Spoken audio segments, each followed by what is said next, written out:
So in the last class we have seen that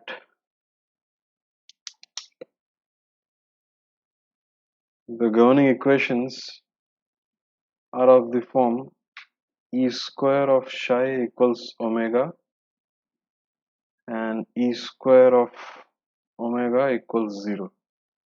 I mean, essentially these two when combined yield. Are you able to hear me? Yes, sir. Okay, okay. Yes. So when you combine these two, you obtain e square of psi equals 0. So essentially e4 of psi equals 0. So in today's class, we're gonna look at a general solution for this equation.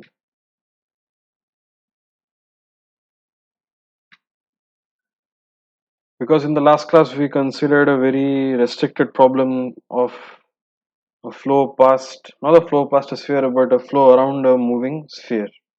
So we'll consider a more general solution. And in an assignment, in the last assignment that you will receive, you will sort of apply whatever you learn over here and try to see how you can easily find out the solution using the general solution. So let us consider an axisymmetric body. So because these equations have been derived keeping in mind a axisymmetric body, we will first draw. So let this be the z-axis, right? So let's draw an axisymmetric body. So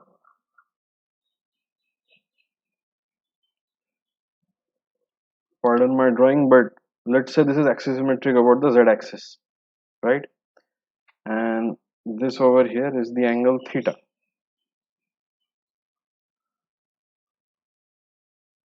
So the flow is sort of axisymmetric about the phi axis. So the phi axis is sort of this plane for a given transect. For a given z, if you draw the circle, that is the axis phi.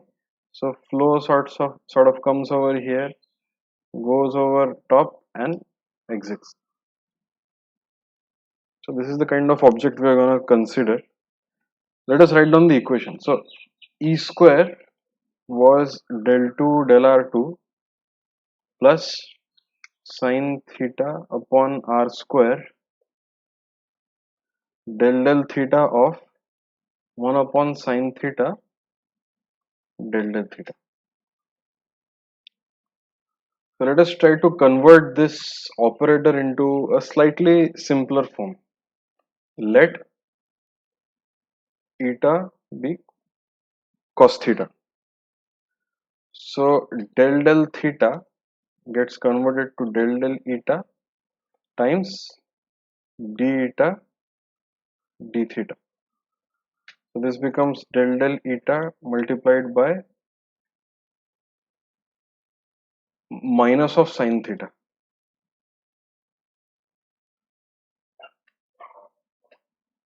So minus 1 upon, or not minus,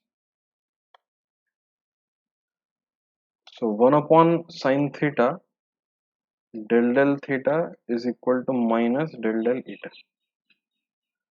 Let us take another derivative. So del theta of 1 upon sine theta del theta is equal to minus del 2 del eta 2 times another minus sine theta.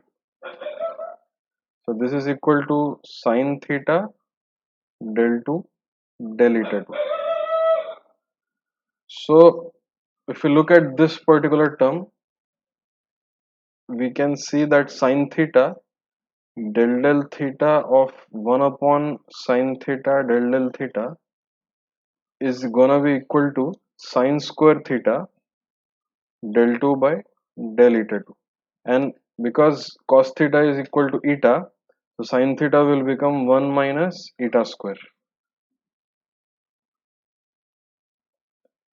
So this is what the last term is going to be. And so the E2 operator essentially can be written as del 2 by del r2 plus 1 minus eta square del 2 by del eta 2. So this is the E2 operator. Before we proceed, let us quickly look at the velocity components in terms of eta. So UR was written as 1 upon r square sine theta del psi. Pardon me? Just one R square in the expression for Yeah, sorry. There is another r square in the expression. Yes. Good. So UR is going to be 1 upon r square sine theta del psi del theta.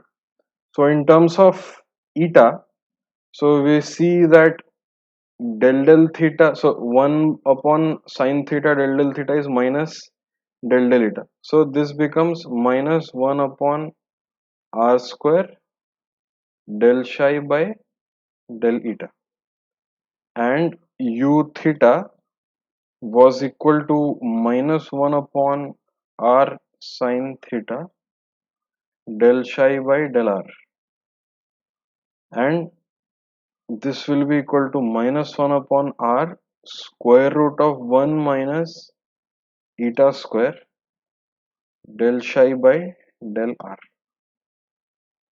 This is what, so these are the velocity components.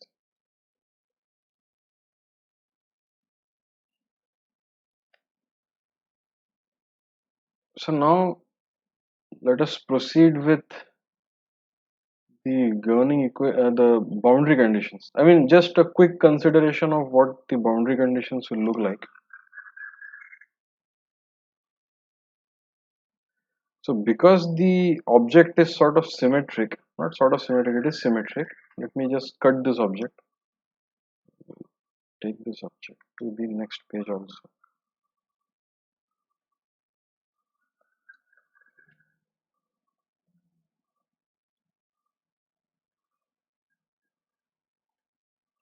So any streamline that comes exactly at theta equal to 0, like this, will have no preference to go in any direction.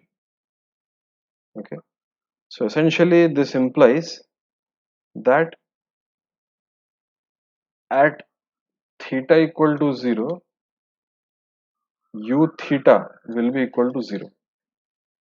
And of course ur is also equal to 0, but the more important point is the symmetry. The symmetry of the problem,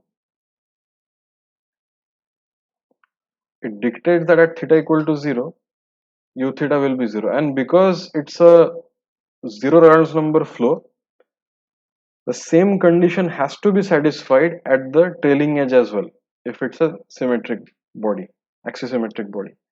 So at theta equal to pi as well, u theta will be equal to 0. So at theta equals 0 and pi, u theta equals 0, which implies minus 1 upon r times square root of 1 minus eta square del psi del r is equal to 0. No tangential velocity at the points of symmetry. So at theta equals 0 and pi implies at eta equal to plus minus 1. So at eta equal to plus minus 1, this entire term is 0, but this term appears to be singular, and hence del psi del r has to be 0. So at eta equal to plus minus 1, del psi del r equal to 0. Moreover, because the entire surface is impenetrable, okay, so u r equal to 0 everywhere. I mean, because this whole surface has to satisfy no penetration and no slip.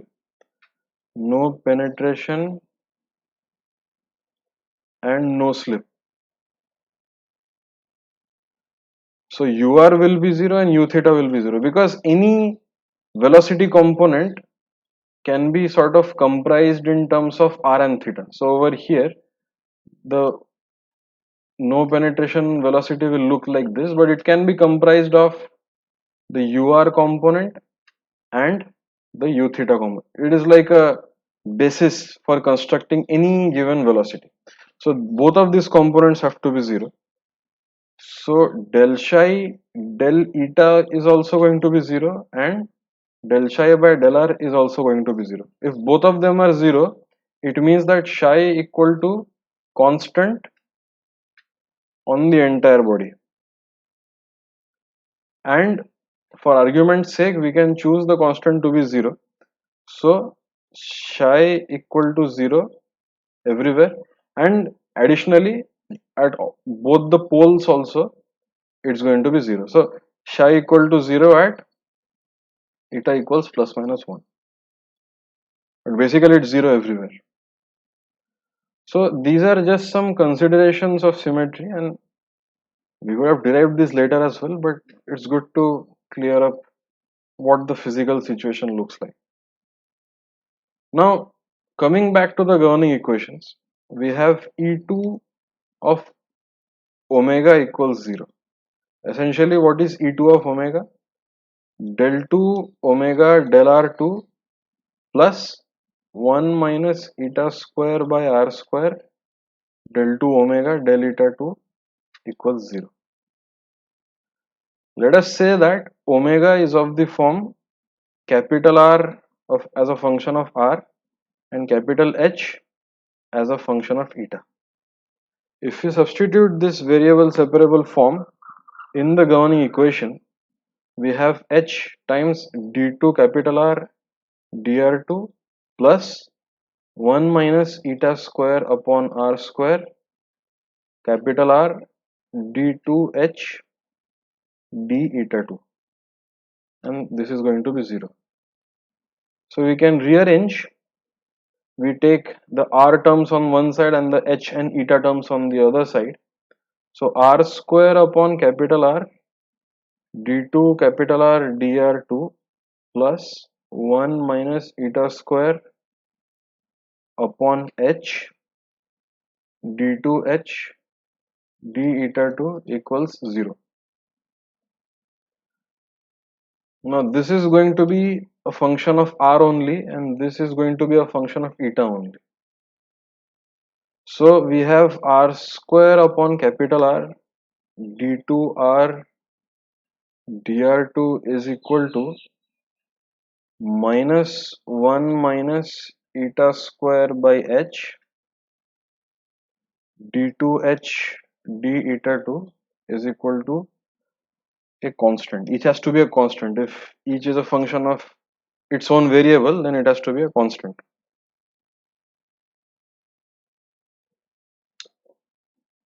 Let's say the constant is C for now.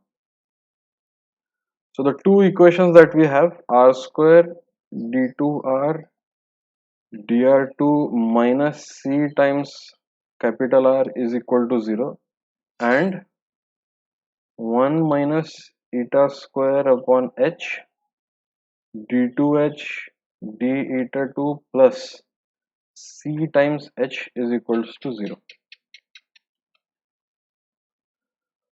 Let us focus on this equation. But before we turn our attention on that, I'd like to quickly write down the Legendre equation. The Legendre equation is d d eta 1 minus eta square dy d eta plus n times n plus 1 of y equals 0. This is the Legendre equation And the solution of this Legendre equation is y equal to a linear combination of p and some call it y, but let's call it capital Y. So this is the Legendre polynomial. These two are the Legendre polynomials. P is the Legendre polynomial of first kind and capital Y is the Legendre polynomial of second kind. So this is first kind and this is second kind. So the solution of this differential equation is a linear combination of Legendre polynomials of first kind and second kind of order n. So of order n. Depending on the choice of n, you will have different orders. But the important point is the solution y for this equation is a linear combination of Pn and Yn. Now if we look at our particular case, we have 1 minus eta square d2h d eta 2 plus constant times h. So okay, so I think this h should not have been there because I multiplied the h by the constant. So this h should not have been, because I took this h to the numerator. So c times h is equal to 0. Let us take a derivative of this entire equation with respect to eta. So we have d eta 1 minus eta square d2h d eta 2 plus constant times dh d eta equals 0. Now if we compare these two equations, let us set capital M is equal to dh by d eta. If we do this, then we have d eta 1 minus eta square dm d eta plus c times m is equal to 0. If we compare these two, we see that if we choose the constant to be n times n plus 1, where n is an integer, we sort of cast the equation for m, essentially which is dh d eta, in terms of a Legendre equation. We have cast the equation to a form which is the same as the Legendre equation. So choose c equals n times n plus 1.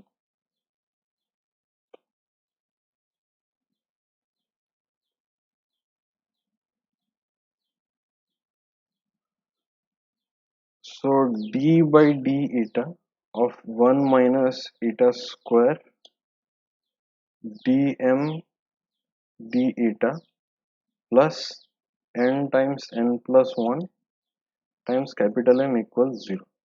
So this is the Ioni equation for M, where we recall that actually we don't want to solve for M, but rather we actually want to solve for H. And the governing equation for the R equation,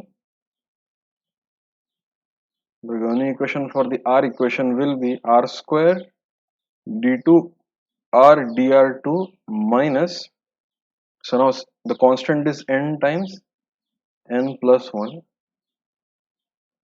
This will be the governing equation. So this resembles the Euler equation, so we can assume that the solution for R is of the form r to the power s. So then if you substitute this in this equation, we have s times s minus 1 r raised to s minus n times n plus 1 r to the power s is equal to 0. So s square minus s minus n plus 1 equals 0. So the roots are going to be s minus n plus 1 times s minus, rather s plus n equals 0. So s is going to be n plus 1 and s is going to be minus n. So these are the two roots. So capital R is going to be a linear combination of r to the power n plus 1 and r to the power minus n. So from this we know that m, capital M, is going to be a linear combination of Pn of eta and Yn of eta, where Pn of eta is the Legendre polynomial of order n of the first kind, and Yn of eta is a Legendre polynomial of the second kind of the order n.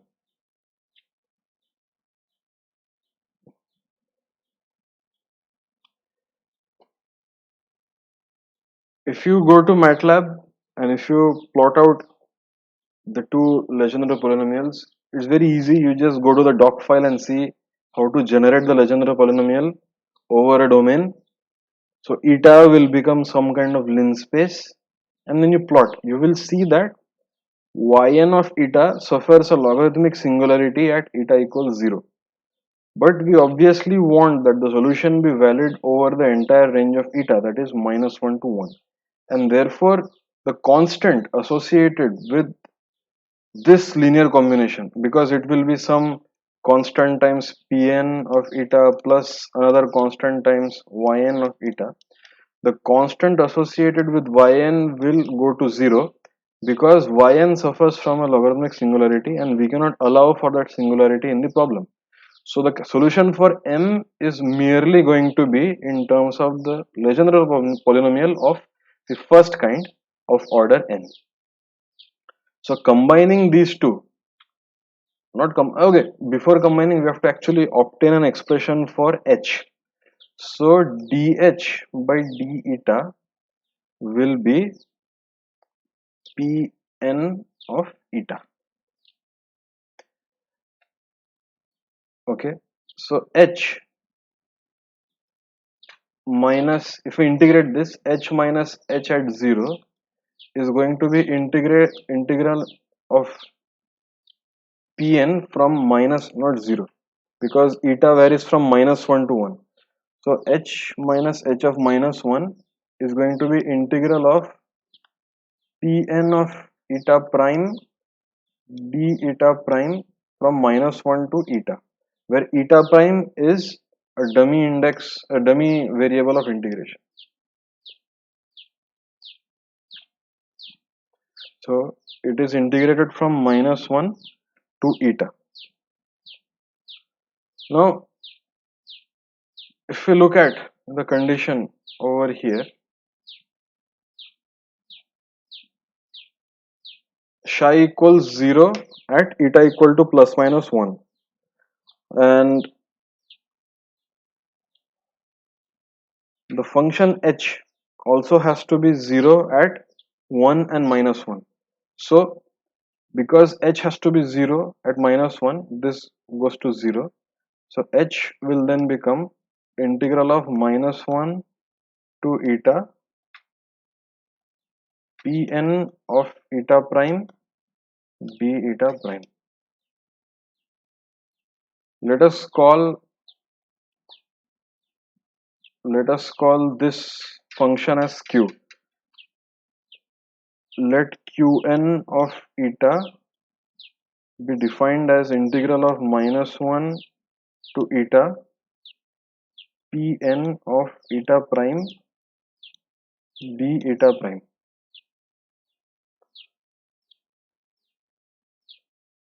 Let us write down some of the functions. So what is, okay, before we can do the integration, I must first show you what the various Pn's must be. So P0 of eta is equal to 1 as per definition. P1 of eta is eta. P2 of eta is equal to half 3 eta square minus 1, and so on. A complete list can be found out from any mathematics book, or even the whole list is given in Wikipedia, and there are various generating functions for this. So if these are the first three Legendre polynomials, what will be the first three Q polynomials? So the Q's are sort of a modified Gegenbauer polynomial. They are called as a Gegenbauer polynomial. It's sort of a partial integral of the Legendre polynomial. So Q 0 of eta is integral of -1 to eta p0 d eta, and p0 is 1. So this becomes,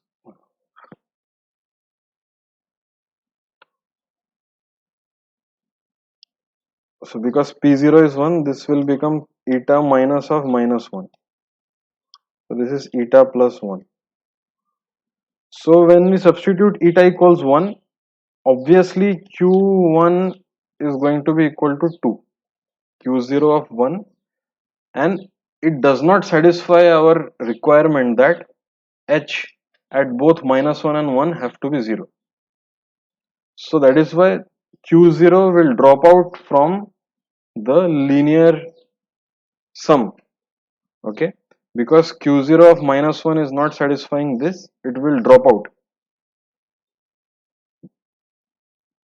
q0 of 1 equals 2 implies h linear combination of q0 will not be equal to 0 at eta equals 1. So q0 cannot be a part of the linear combination. What about q1 of eta? So q1 of eta is equal to -1 to eta. So p1 is equal to eta. So eta prime d eta prime. So this is eta square minus 1 upon 2. Now if we substitute eta equals 1 over here, we see that this integral does go to 0, and hence q1 can be a contributor to the linear combination that will form. What about q2 of eta? q2 of eta is equal to integral of -1 to eta half 3 eta prime square minus 1 d eta prime, and this is equal to half, so this will be eta prime cube, this will be minus eta. So if you substitute eta prime equals 1 in this expression, it will also yield eta 2 of 1 equals 0. So this can also be a contributor. So actually, apart from p0, all the various pn's give a 0 integral when you integrate them from -1 to 1, and hence as a result the final h will be a summation of all, say, cn of qn of eta, where now cn will, so the n has to vary from 1 to infinity. Instead of taking a sum from 0 to infinity, it will only be from 1 to infinity, because I reiterate that n equals 0 will give a non-zero integral when integrated from -1 to 1, and that does not help us in satisfying the boundary condition. So finally the expression for omega will be summation h times capital R. So let's call it an r raised to n plus 1 plus bn r raised to n times cn qn, n equals 0, not 0, n equals 1 to infinity. Now cn times n and cn times bn can also be, what happened? Oh, r raised to minus n, sorry. So clearly we can write cn times n and cn times bn as another constant. So this can be conveniently written as n equal to 1 to infinity an r to the power n plus 1 plus bn r to the power minus n times qn of eta. So this is the solution for omega. Now the next task is to find out the solution for psi. the governing equation for psi is E2 psi is equal to omega. Now E2 psi is nothing but del 2 psi del R2 plus 1 minus eta square upon R square del 2 psi del eta 2, and this is equal to summation of an r raised to n plus 1 plus bn r to the power minus n times qn of eta, where qn is the Gegenbauer polynomial n equals 1 to infinity. Now the homogeneous part of psi, it will simply have the same solution as we have obtained for omega, because the homogeneous solution for psi will be obtained by setting the inhomogeneous part to 0, and so the solution for this will be, let's call it Cn r to the power n plus 1 plus dn r to the power minus n times qn of eta. So this will be the homogeneous part of the solution. But what about the inhomogeneous part? Let us consider part by part the inhomogeneous part. So del 2 psi inhomogeneous by del r2 plus 1 minus eta square upon r square del 2 psi inhomogeneous by del eta 2 is equal to, so let's consider the first term. So summation of an r to the power n plus 1 times qn of eta. In fact, psi inhomogeneous, so this is the first part, and the second part will be del 2 psi inhomogeneous. So let's call this the first part. The second part will be 1 minus eta square upon r square del 2 psi inhomogeneous 2 by del eta 2 equals summation of bn r to the power minus n qn of eta. In fact, psi inhomogeneous of the first part can essentially also be psi inhomogeneous first part n, right? So this is sort of telling that this inhomogeneous part is also comprised of another summation like this of n orders. Okay, the summation also goes from n equals 1 to infinity.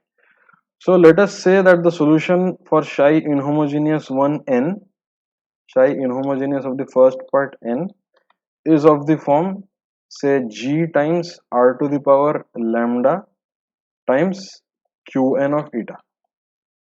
So what is the left hand side? The left hand side becomes lambda times lambda minus 1 times g times qn of eta r to the power lambda minus 1, lambda minus 2 rather, plus 1 minus eta square upon r square d2 qn by d eta 2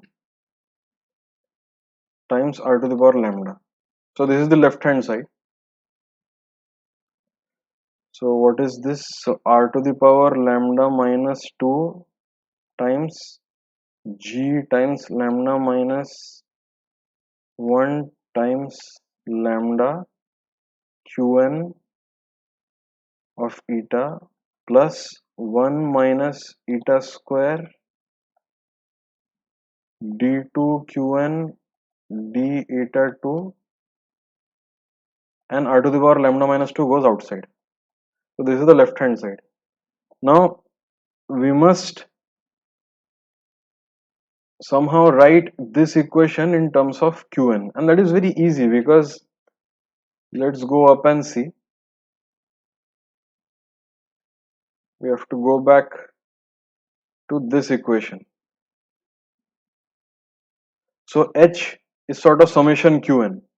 So 1 minus eta square d2 q by d eta 2, right?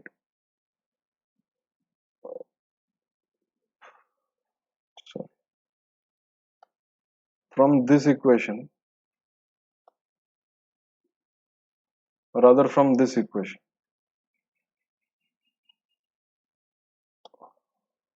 Actually, before taking the derivative.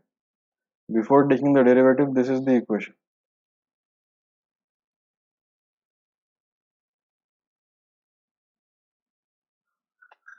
So, this is not the equation. This is the equation before taking the derivative. So, what does this mean?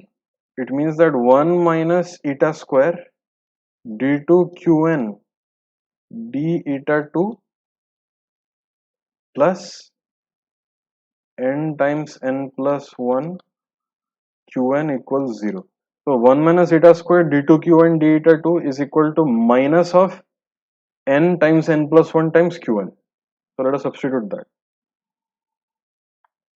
So this entire term will be minus of n times n plus 1 times qn, and this term is as it is. Oh, I've missed a g over here because this constant would have been here. So g times lambda minus 1 times lambda qn of eta minus n times n plus 1 qn times g is what is on the left hand side times r raised to lambda minus 2. And what is on the right hand side? It is an r to the power n plus 1 times qn of eta. So qn eta, qn eta, qn eta, that's okay. Over here we have r to the power lambda minus 2, over here we have r to the power n plus 1. So if we compare the left hand side and the right hand side, r to the power lambda minus 2 has to be equal to r to the power n plus 1, and this implies that lambda has to be equal to n plus 3. If lambda has to be equal to n plus 3, what is the term on the inside? So it is g times lambda minus 1 minus n times n plus 1, and this is going to be equal to an. So g times n plus 3 times n plus 2 minus n into n plus 1 is equal to an. So essentially it is just g is just going to be some constant, so an upon some function of n, but we can write this modified constant as also an, it doesn't matter. Okay, we will write this modified constant also as an. So the inhomogeneous part 1 is summation of an r raised to n plus 3 times qn of eta, and you can easily figure out that even this psi I2n will also have a similar left hand side. The left hand side will be again r to the power lambda minus 2. Again, if we reuse the constant g, so it will be lambda minus 1 times lambda qn of eta minus n times n plus 1 qn times g. Only thing that will change is the right hand side. The right hand side in this particular case was an times r to the power n plus 1, but in this case it will be bn r to the power minus n times qn. If that is the case, then lambda minus 2 must be equal to minus n. So lambda must be 2 minus n. So the solution psi inhomogeneous second part will be, again the whole constant will be nothing but some bn divided by some function of n, but we can write that constant also as bn, it doesn't matter. So it will be bn r to the power 2 minus n times pardon me, qn of eta.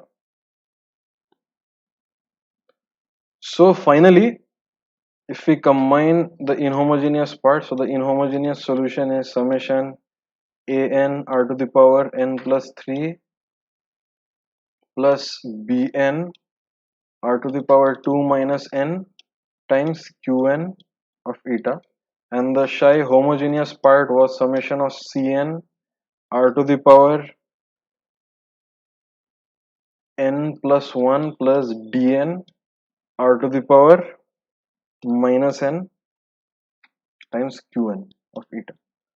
So once we combine the two terms, so psi is going to be summation n equals 1 to infinity, and I'll just rearrange the constants a, b, c, d to have a kind of logical flow to it.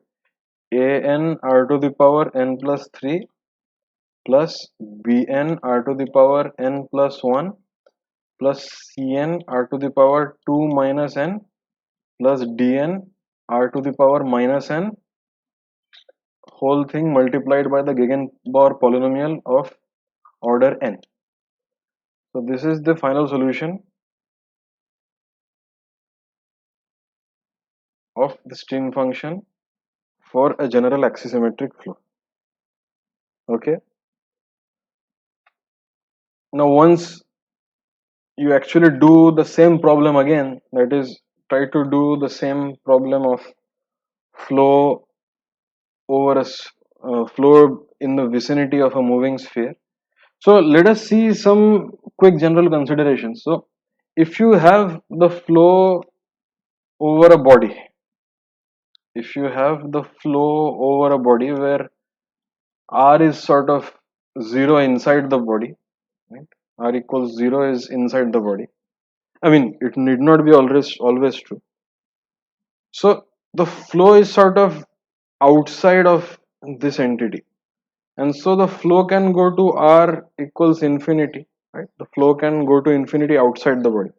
So if this is true, then you automatically can say that ans and bns have to be 0, because see, r to the power n plus 3 and r to the power n plus 1, they cannot exist if the flow if the flow is to exist at r tends to infinity. It has to be at least bounded. So for such kinds of flow, it has to be tending to 0. Actually, psi upon r square has to be bounded. We have seen this in the last video as well. So there are certain things which you can directly observe, and once you do the assignment problem, it will be even clearer how to make use of this. So once you obtain solution for psi, actually you have to now simply put in the values of c's and d's and a's and b's from the boundary conditions, because this is the general solution. Now you have to make use of the boundary conditions to just evaluate a, b, c, and d. Okay. And let me just tell you another quick property of Legendre polynomials. So integral minus 1 to 1 pn of eta prime times pm of eta prime d eta prime. This is 0 if n not equal to m, and it is non-zero otherwise. And we had seen before that integral of minus 1 to 1 of p0 eta prime d eta prime was non-zero. And the reason being, integral of pn of eta prime d eta prime from minus 1 to eta is also equivalent to writing minus 1 to eta pn of eta prime times p0 of eta prime d eta prime, because p0 of eta prime is equal to 1, and thus every other Legendre polynomial, when you integrate from minus 1 to 1, that will be equal to 0 only when n is equal to 0, we have non-zero integral. So this is the small property of Legendre polynomials. So with this, we end this particular derivation, and with this we also wrap up our course. We have gone through a lot of topics, and the assignment I will send you by today evening. Just have a look. It will contain all the derivations and also some problems. So it's been a good semester so far, and I hope sometime we meet in June, but I think your end semesters will be in June directly. Let's see whether we can meet again. Okay, it's been a good course so far, and hopefully we meet in the future someday.